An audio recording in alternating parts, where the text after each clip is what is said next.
গৌৰৱৰ দিন।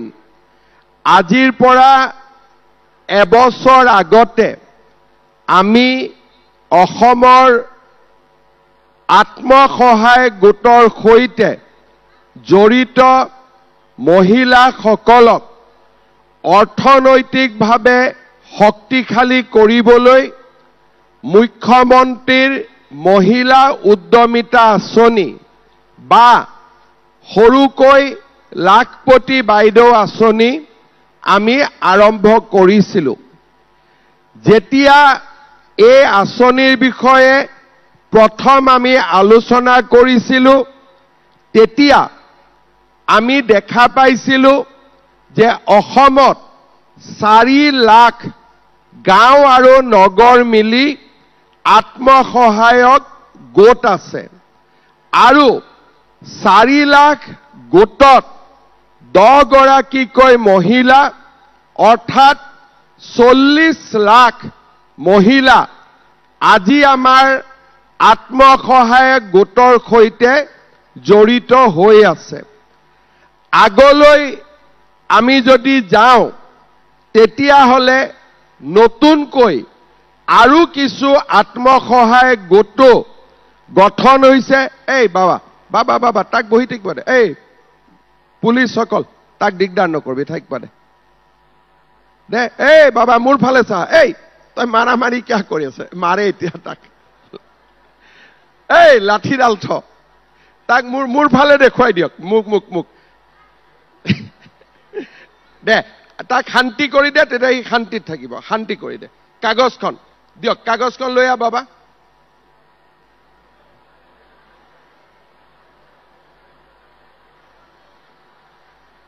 তাৰো ঘৰত অশান্তি আছে, কিবা এটা লাগে, সেইকাৰণে আহিছে দে। তাৰপিছত আমি যেতিয়া হিচাপ কৰিলো আমি দেখা পালো যে 40 লাখ মহিলা আমাৰ আত্মসহায়ক গোটৰ সৈতে জড়িত হৈ আছে।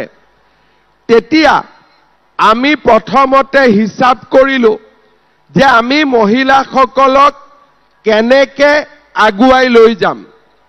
আমি যেতিয়া সকলোৱে আলোচনা কৰিলো তেতিয়া আমাৰ মনত এনেকৈ এখন আঁচনিৰ কথা মনলৈ আহিলে যে গোটত টকাটো দিয়াৰ পৰিৱৰ্তে, কাৰণ গোটৰ ভিত্তিত আমি বেংকৰ পৰা লোন ল'ব পাৰোঁ, কিন্তু আমি এইবাৰ গোটত পইচাটো নিদি আমি গোটৰ সদস্যসকলক ব্যক্তিগতভাৱে তেওঁলোকৰ বেংক একাউণ্টত আমি দিব পাৰোঁ নেকি। আমি হিচাপ কৰি চালো 40 লাখ মহিলাক যদি আমি 10,000 টকাকৈ দিব লাগে, আমাক প্ৰথমতে 4,000 কোটি টকা লাগিব। আৰু পিছলৈ আমি যদি মহিলাসকলক আৰু 25,000 টকা দিব লাগে, তেতিয়াহ'লে পিছৰবাৰ আমাক প্ৰায় 10,000 কোটি টকা লাগিব। আৰু যদি আগলৈ গৈ মহিলাসকলক আমি আৰু সহায় কৰিব লাগে, 50,000 টকালৈকে লৈ যাব লাগে, তেতিয়াহ'লে আমাক 20,000 কোটি টকা লাগিব। আমি চিন্তা কৰিলো যে আমাৰ দৰে এখন দুখীয়া ৰাজ্যত আমি 4,000 প্ৰথমতে, পিছত 10,000, তাৰ পিছত আৰু 20,000 ইমান টকা আমি যোগাৰ কৰিব পাৰিম নেকি। আমি সকলোৱে বহুদিন ধৰি আলোচনা কৰাৰ পিছত আমি সুন্দৰ কৰি এই মহিলা উদ্যমিতা আঁচনিখন আমি ৰচনা কৰিলো।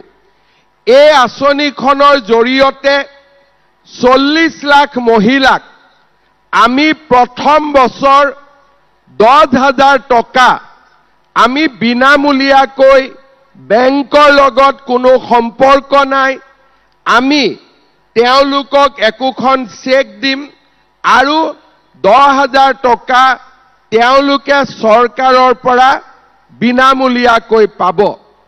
ইয়াৰ পিছত এই 10,000 টকা দি আমি কি কৰিম? আমি এটা গোটত আছো। যদি 10 গৰাকী মহিলাই নিজৰ 10,000 টকা গোটলৈকে লৈ যায়, তেতিয়ালে গোটত 1 লাখ টকা হ'ব। আৰু 1 লাখ টকা ডাঙৰ টকা। যদি একেলগে আমি গোটটোক শক্তিশালী কৰোঁ, 1 লাখ টকা যদি আমি গোটটোত ব্যৱহাৰ কৰোঁ, বেংকে আমাক আৰু লোন দিব গোটটোক। কাৰণ যিকোনো গোটৰ যদি 1 লাখ টকা বেংকত দেখা পায়, তেতিয়াহ'লে সেই গ্ৰুপটোক বেংকে আৰু বেছি লোন দিব আগবাঢ়ি আহিবই, তাত কোনো সন্দেহ নাই। 1 লাখ টকা লৈ গোটটোৱে আমি নিজাকৈ বিভিন্ন ব্যৱসায় কৰিব পাৰোঁ।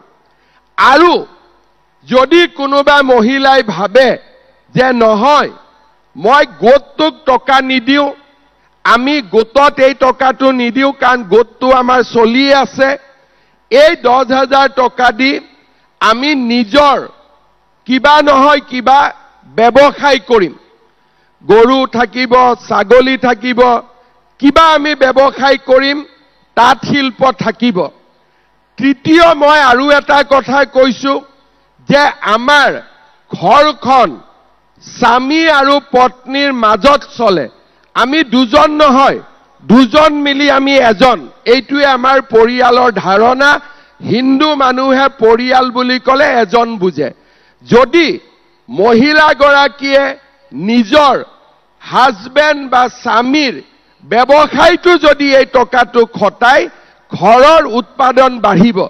কোনোবাৰ হাজবেণ্ডৰ সৰু পাণ তামোলৰ দোকান এখন আছে, এই 10,000 টকাটো যদি দোকানখনত পায়, ঘৰৰে উপাৰ্জন বাঢ়িব। এতিয়া গ্ৰুপত দিব পাৰে, নিজে উপাৰ্জন কৰিব পাৰে, বা আপোনালোকে ঘৰৰ ব্যৱসায়, মই স্বামীৰ ব্যৱসায় বুলি কোৱা নাই, ঘৰৰ ব্যৱসায়টো এই পুঁজিটো আপোনালোকে দিব পাৰে। ইয়াৰ পিছত আজি কি তাৰিখ হ'ল? আজি হ'ল আমাৰ 22 আগষ্ট। অহা বছৰ আমাৰ অফিচাৰসকল আপোনালোকৰ ঘৰে ঘৰে যাব। 40,000 পৰিয়ালৰ ঘৰে ঘৰে যাব। আৰু আমি আপোনালোকক এখন কাগজ দিম যে আপোনালোকে এই টকাটো কি কামত ব্যৱহাৰ কৰিলে। বোলে মই মোবাইল কিনি দিলোঁ, তেতিয়াহ'লে আৰু আমি গ'লো আৰু মোবাইলতে থাকি গ'লো। ঠিক আছে। বোলে নহয়, এই টকাটো আমি ভাল কামত ব্যৱহাৰ কৰিছোঁ। ভাল কামটো কি মই জানিব নোখোজো। আপোনালোকে যিটো ভাল কামত ব্যৱহাৰ কৰিব, সেইটোৱে ভাল আছে। তেতিয়াহ'লে অহাবাৰ আমি আপোনালোকক এটা বেলেগ কৰি, যিসকলে 10,000 টকা ভালকৈ ব্যৱহাৰ কৰিলে, তেওঁলোকক আমি 25,000 টকাকৈ দিম। 25,000 টকা। এই 25,000 টকাৰ 15,000 চৰকাৰে দিব, 10,000 টকা বেংকে দিব।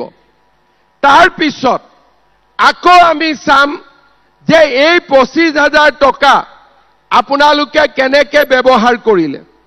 যদি এই 10,000 আৰু 25,000 দুইটা টকা যদি আপোনালোকে ভাল কৰি ব্যৱহাৰ কৰে, অহাবাৰ আমি আপোনালোকক বেংকৰ পৰা 50,000 টকা আপোনালোকক আমি ঋণ দিয়াম, সুদ আমি দিম, আৰু 50,000 টকাৰ 25% আমি সাবসিডি হিচাপে বেংকক দিম। তাৰ মানে এই আঁচনিখন এদিনীয়া আঁচনি নহয়। আজি যি মহিলাক আজি আমি ইয়াত মাতি আনিছো, এই মহিলাসকলক আমি 3 বাৰ, আজি এবাৰ মাতিছো, অহা বছৰ আমি আকৌ মাতিম, তাৰ পিছত আমি আকৌ মাতিম। মোৰ উদ্দেশ্য হ'ল 10,000, 25,000 আৰু 50,000, 85,000 টকা আপোনালোকৰ হাতত চৰকাৰৰ পৰা পোৱাৰ আমি ব্যৱস্থা কৰি দিম।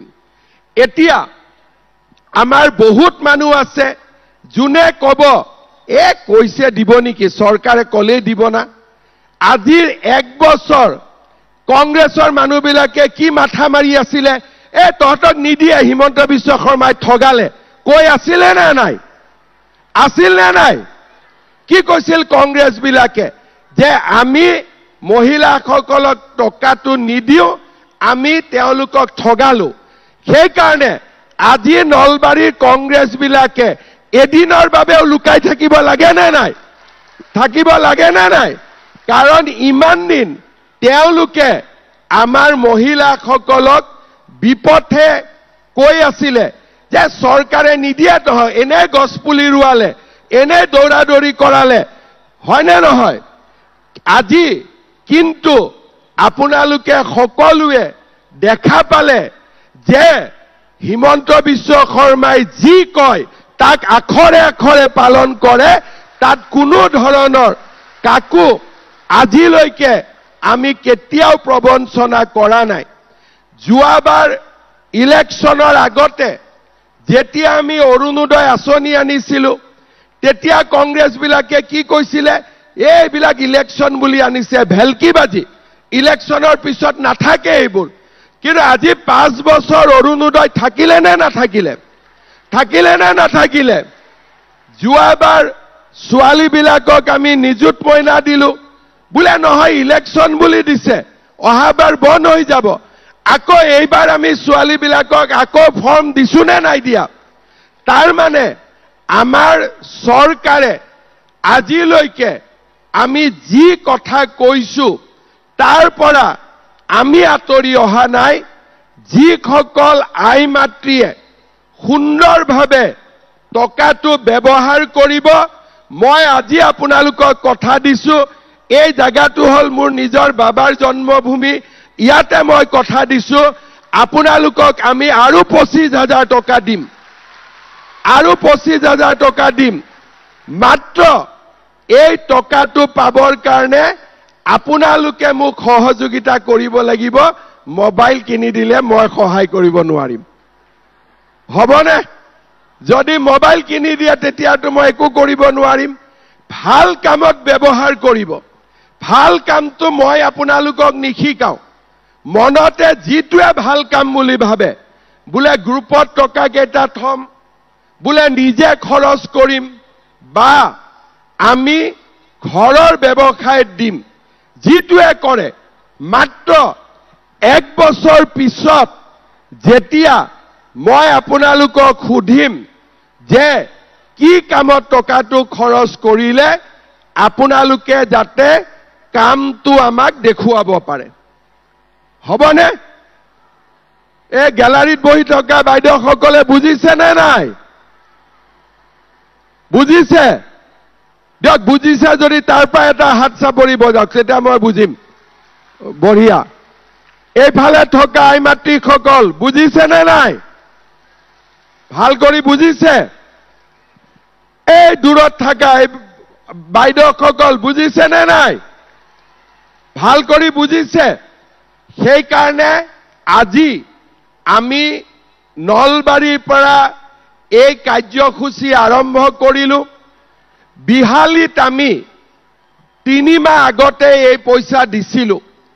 আমি যেতিয়া বিহালীত অনুসন্ধান কৰিছো, মেক্সিমাম মহিলাই টকাটো ভাল কামত ব্যৱহাৰ কৰিছে। তাৰ মানে তেওঁলোকে 25,000ৰ ফালে গৈ আছে। নলবাৰীতো মোৰ বিশ্বাস আছে যে আপোনালোকে এই টকাটো ভাল কৰি ব্যৱহাৰ কৰিব।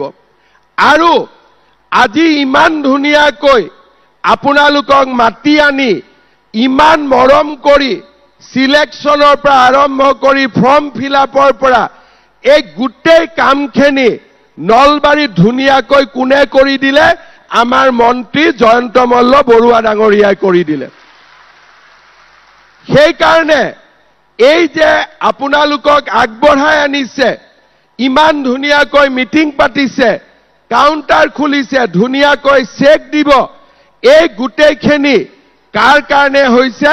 জয়ন্ত মল্ল বৰুৱাৰ কাৰণে হৈছে সেই কাৰণে ইলেকশ্যনত জয়ন্ত মল্ল বৰুৱাক একদম ডাবল ডাবল ভোট দিব দিবনে নিদিব দিবনে নিদিব বঢ়িয়া এতিয়া ৰাইজক মই এটাই অনুৰোধ কৰিম বহুত দীঘলকৈ আজি ভাষণ দিয়াৰ প্ৰয়োজন নাই সকলোকে ভাষণ দিব মই আৰু সুবিধা পাম এটা মোৰ অনুৰোধ 70টা কাউন্টাৰ বনাইছে মহিলা হল 40,000 70 পূৰণ 500 যেনে তেনে 35,000 মহিলা হ'ব আমি মিটিং কৰি যোৱাৰ পিছতো চেকখনত লাইন লৈ লওঁতে 3-4টা 5টা বাজি যাব সেইকাৰণে মই দীঘল কৰি কথা আজি নকওঁ কাৰণ আপোনালোকৰ কষ্টও আছে খালি সবৰে নামত চেক আছে গতিকে তাতে দৌৰাদৌৰি কোনেও নকৰিব হ'ব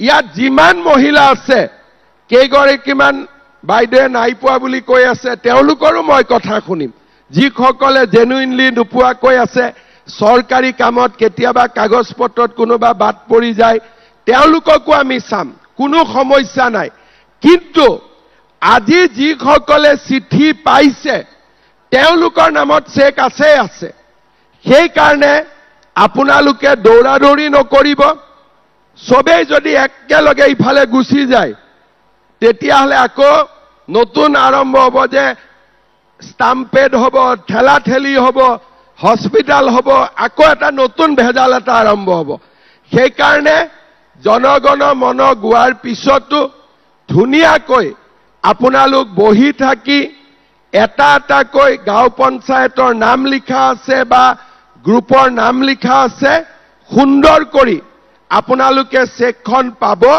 আৰু যদি কোনবা ৰৈ যায় জয়ন্ত মল্ল বৰুৱাই আপোনালোকৰ ঘৰত হলেও দি থৈ আহিব ঠিক আছে সেই কাৰণে কোনো দৌৰাদৌৰি নকৰিব সুন্দৰ কৰি এই চেকখন আপোনালোকে ল'ব এতিয়া আপোনালোকে এটা কথা কওক আজি 10,000 টকাটো পালে আৰু ভাল কাম কৰিলে 25,000 পাম বুলি কাৰ কাৰ মনত বিশ্বাস আছে মোৰ ওপৰত কিমানৰ বিশ্বাস আছে সবৰে বিশ্বাস আছে কংগ্ৰেছী বিলাকে ক'ব কিন্তু যে এনে কৈছে নাপাব বুলি কংগ্ৰেছক বিশ্বাস কৰিব নে মোক বিশ্বাস কৰিব কাক বিশ্বাস কৰিব পাক্কা ধুনীয়া তেতিয়াহলে মোৰ এটাই অনুৰোধ যে এই 10,000 টকা আপোনালোকে ভাল কামত ব্যৱহাৰ কৰিব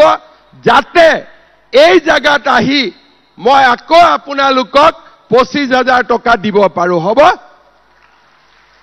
একদম আকৌ এবাৰ মই আমাৰ Assam state rural livelihood mission জীৱিকা সখী বাইদেউসকলক মই ধন্যবাদ জনাইছো আমাক সহযোগিতা কৰাৰ কাৰণে আজি আমাৰ পিএনআৰডিৰ মন্ত্ৰী ৰঞ্জিত দাস ডাঙৰীয়া ইয়াত উপস্থিত আছে তেখেতকো মই ধন্যবাদ জনাইছো কল্যাণ চক্ৰৱৰ্তী ডাঙৰীয়া আমাৰ কমিশনাৰ তেখেতক ধন্যবাদ জনাইছো ইমান সুন্দৰ কৰি এই আঁচনিখন এই পৰ্যায়লৈ লৈ অহাৰ বাবে আৰু আমাৰ নলবাৰীৰ সন্মানীয় মন্ত্ৰী নলবাৰীৰ অভিভাৱক মন্ত্ৰী অতুল বৰা ডাঙৰীয়াকো মই ধন্যবাদ জনাইছো দীঘলীয়াকৈ মই নকওঁ কাৰণ আজি আমি বেলেগ এটা উদ্দেশ্যত আহিছো আপোনালোক ভালে থাকক আৰু যেতিয়াই আপোনালোকে সুবিধা পায় আমাক আশীৰ্বাদ দি থাকিব যাতে আমি আপোনালোকৰ কাৰণে সদায় এনেকে ভাল কামবিলাক কৰি থাকিব পাৰো হ'ব আশীৰ্বাদ দিব নে নাই দিব সকলোৱে দিব গ্যালাৰীত দিব নে নাই দিব এইফালে গ্যালাৰীত দিব নে নাই এইফালে দিব নে নাই আশীৰ্বাদ এইফালে আশীৰ্বাদ দিব নে নাই বহুত ধুনীয়া সকলোকে ধন্যবাদ জনালো এই গোটেই কামবিলাক আমি ভাৰতৰ প্ৰধানমন্ত্ৰী নৰেন্দ্ৰ মোদী ডাঙৰীয়াই অসমক কৰা সহায়ৰ বাবে কৰিব পাৰিছো মই তেখেতকো ধন্যবাদ জনাইছো মোৰ লগত আৰু এবাৰ সকলোৱে সুন্দৰ কৰি ডাঙৰ কৰি দিল্লীত নৰেন্দ্ৰ মোদীয়ে শুনাতকৈ ক'ব भारत माता की, भारत माता की, नरेंद्र मोदी बहुत बहुत धन्यवाद। जय हिंद, वंदे मातरम। धन्यवाद महाशय। আপোনাৰ মাৰ্গদৰ্শনত অতি সুচিন্তিত এই পদক্ষেপে নিশ্চিতভাৱে অসমৰ অৰ্থনীতিত সুদূৰ প্ৰসাৰী প্ৰভাৱ পেলাব। শ্ৰদ্ধেয় সুধীৰবৃন্দ, এতিয়া আমি আগবাঢ়িছোঁ নিৰ্বাচিত উদ্যমী মহিলাসকলক উদ্যমিতা পুঁজি প্ৰদান পৰ্বলৈ। আজি এই মঞ্চতে 13 গৰাকী মহিলাক আনুষ্ঠানিকভাৱে এই পুঁজিৰ বাবদ চেক প্ৰদান কৰা হ'ব। মই মাননীয় মুখ্যমন্ত্ৰী মহোদয়ক এই কাৰ্য সম্পন্ন কৰিবলৈ অনুৰোধ জনাইছোঁ। প্ৰথমে মই সাগৰকুছিৰ মহিলা সজাগতা আত্মসহায়ক গোটৰ শ্ৰীমতী অঞ্জনা শীলক আগবাঢ়ি আহিবলৈ অনুৰোধ জনাইছোঁ।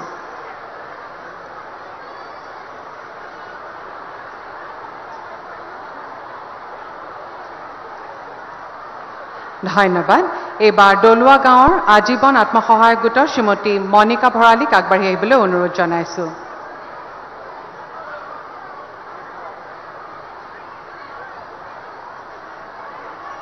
ধন্যবাদ। এইবাৰ কেন্দুকুছিৰ ৰাংঢালী আত্মসহায়ক গোটৰ শ্ৰীমতী প্ৰণীতা পাঠক তালুকদাৰক আগবাঢ়ি আহিবলৈ অনুৰোধ জনাইছোঁ।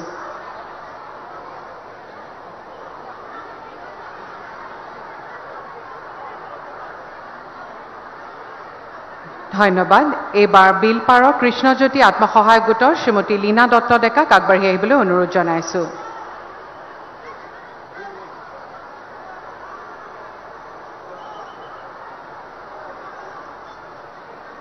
ধন্যবাদ। এইবাৰ নিজ বাহজানীৰ পিনাকী আত্মসহায়ক গোটৰ শ্ৰীমতী দীপ্তি ডেকাক আগবাঢ়ি আহিবলৈ অনুৰোধ জনাইছোঁ।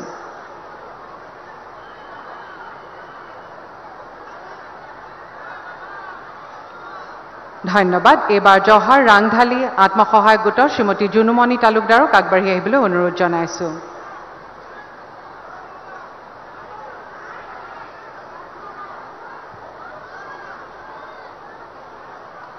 ধন্যবাদ। এইবাৰ 2 নম্বৰ ঘগাৰ অঞ্চলী আত্মসহায়ক গোটৰ শ্ৰীমতী অনু বড়োক আগবাঢ়ি আহিবলৈ অনুৰোধ জনাইছোঁ।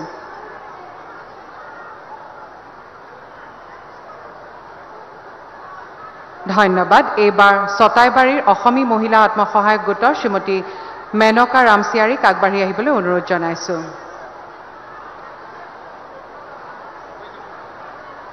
ধন্যবাদ।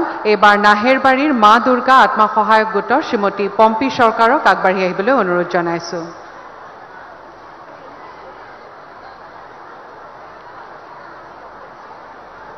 ধন্যবাদ। এইবাৰ নমাটিৰ নিয়ৰজ্যোতি আত্মসহায়ক গোটৰ শ্ৰীমতী সংগীতা ৰাজবংশীক আগবাঢ়ি আহিবলৈ অনুৰোধ জনাইছোঁ।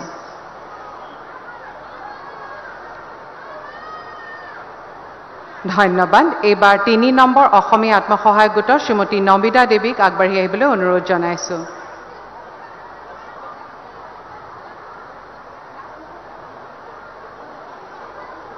ধন্যবাদ। এইবাৰ 9 নম্বৰ অসমীয়া আত্মসহায়ক গোটৰ শ্ৰীমতী গংগা বস্ফৰক আগবাঢ়ি আহিবলৈ অনুৰোধ জনাইছোঁ।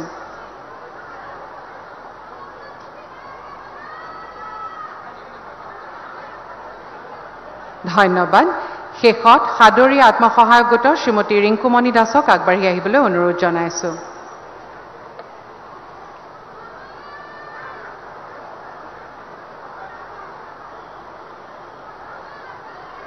ধন্যবাদ মহাশয়। আমাৰ চেক প্ৰদান পৰ্বৰ ইমানতে অন্ত পৰিল। শ্ৰদ্ধেয় সুধীৰবৃন্দ, আমি আজি অনুষ্ঠানৰ শেষ পৰ্যায় পাইছোহি। বহুমূলীয়া উপস্থিতিৰে আমাক কৃতাৰ্থ কৰাৰ বাবে অসমৰ মাননীয় মুখ্যমন্ত্ৰী ডক্টৰ হিমন্ত বিশ্ব শৰ্মাদেৱলৈ আমাৰ আন্তৰিক কৃতজ্ঞতা যাচিছোঁ। মাননীয় মন্ত্ৰীসকল আৰু মঞ্চত উপবিষ্ট বিশিষ্ট অতিথিসকল সহিতে উপস্থিত সুধীৰবৃন্দ, প্ৰচাৰ মাধ্যমৰ সদস্যবৃন্দ, উদ্যমী মহিলাসকল আৰু অনুষ্ঠানটিৰ সৈতে জড়িত সকলোকে আমাৰ আন্তৰিক কৃতজ্ঞতা যাচিছোঁ। এতিয়া ৰাষ্ট্ৰীয় সংগীতেৰে আমাৰ